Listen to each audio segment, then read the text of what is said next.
Statistics की एक और वीडियो में आप सभी का स्वागत है, जहां पे हम कंपोजिट सीरीज का मीन जो हमने पिछले वाले वीडियो में हमने डिस्कस किया था, उसका थ्योरी हमने पढ़ा था, देखा था कि उसको कैसे निकाला जाता है, कौन सा फॉर्मूला है उसका हम एप्लीकेशन यहाँ पे देखेंगे। पिछले वीडियो में हमने थ्योरी पढ़ा, इस वीडियो में हम एप्लीकेशन पढ़ेंगे।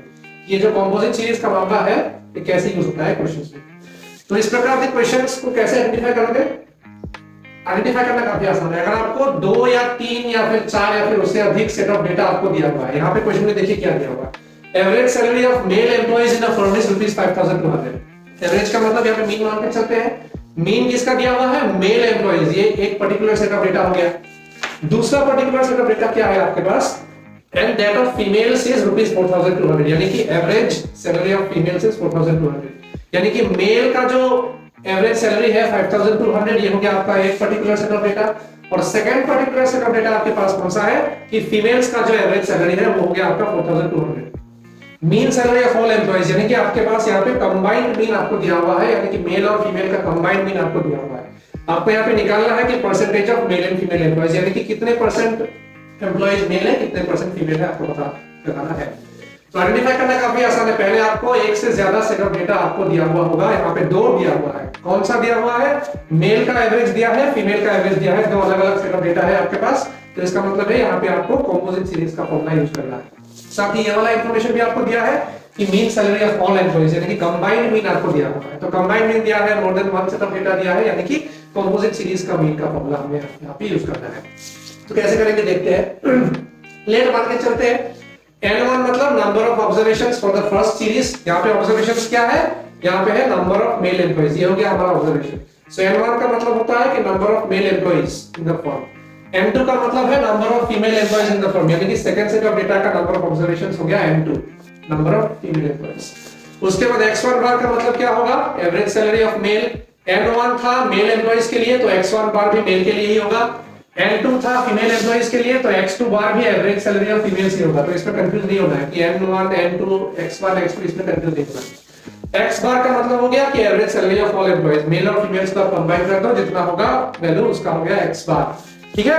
अभी क्वेश्चन में हमें कुछ वैल्यूज दिए हुए हैं। कौन से वैल्यूज दिए हुए हैं देखते हैं। X1 बार का वैल्यू हमें दिया हुआ है। क्या दिया हुआ है?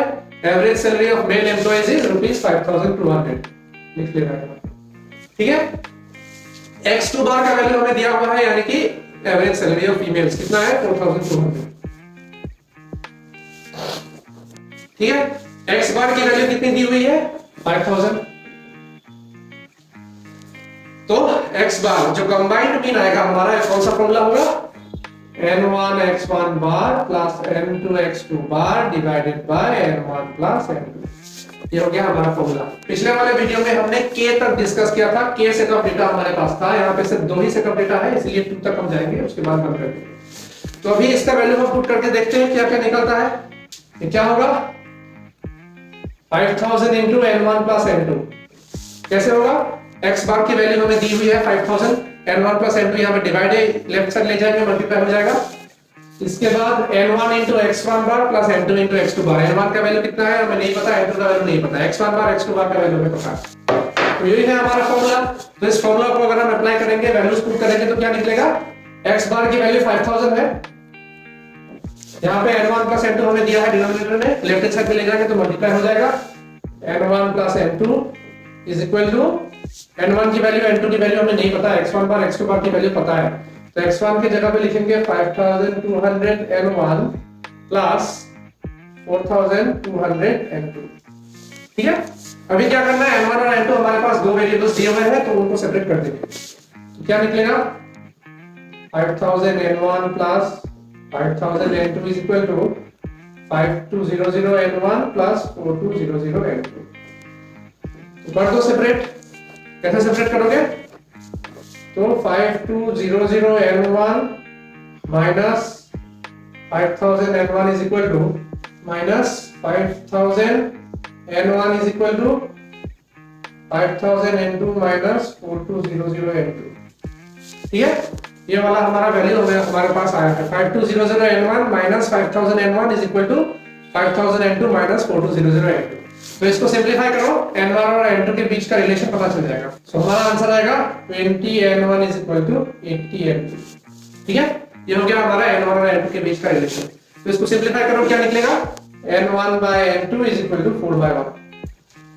ठीक है, 4 by 1 इसीलिए क्योंकि 80 को 20 से डिवाइड करो 4 निकलता है। ठीक है, सो n1 by n2 is equal to 4 by 1 हमारा रिलेशन आ गया। कौन सा रिलेशन है? ये बहुत ही इंपॉर्टेंट रिलेशन है, इसी रिलेशन के सहारे हम ये परसेंटेज निकालेंगे।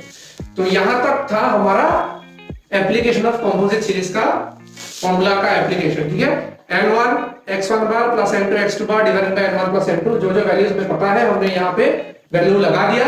लगाने के बाद n1 और n2 के बीच का रिलेशन जो हमें चाहिए था वो हमें मिल गया।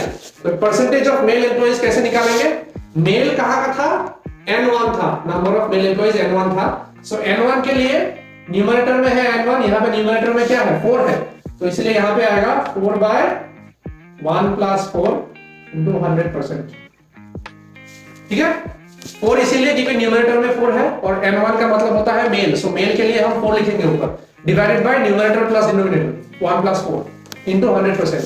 ठीक है, तो 1 plus 4 हो गया 5, 5 को 100 को 5 से डिवाइड करो कितना होगा? 20। सो 100 by 5 20, 20 to 4 80। So percentage of male employees हो गया 80%। परसेंटेज ऑफ फीमेल एम्प्लॉइज कैसे निकालेंगे? फीमेल कहां पे है? n2 डिनोमिनेटर में है, यहां पे डिनोमिनेटर में कौन सा नंबर है? 1 है, तो 1 डिवाइडेड बाय 1 plus 4 into 100% कर दो, क्या आएगा? 100 डिवाइडेड बाय 5 हो गया 20, 20 into 1 हो गया 20, सो 20%। सो ये हो गया हमारा परसेंटेज ऑफ मेल और परसेंटेज ऑफ फीमेल एम्प्लॉइज। तो ये काफी आसान सा सम था। कंपोजिट सीरीज का एप्लीकेशन हमने यहाँ पे किया है और उसके सहारे हमने फॉर्मूला यूज करके आंसर यहाँ पे अच्छे से निकाला है। ठीक है, तो अगर वीडियो समझ में आया तो लाइक कीजिएगा, चैनल को सब्सक्राइब कीजिएगा, दोस्तों के साथ शेयर कीजिएगा, कोई डाउट हो तो कमेंट सेक्शन में पूछिएगा।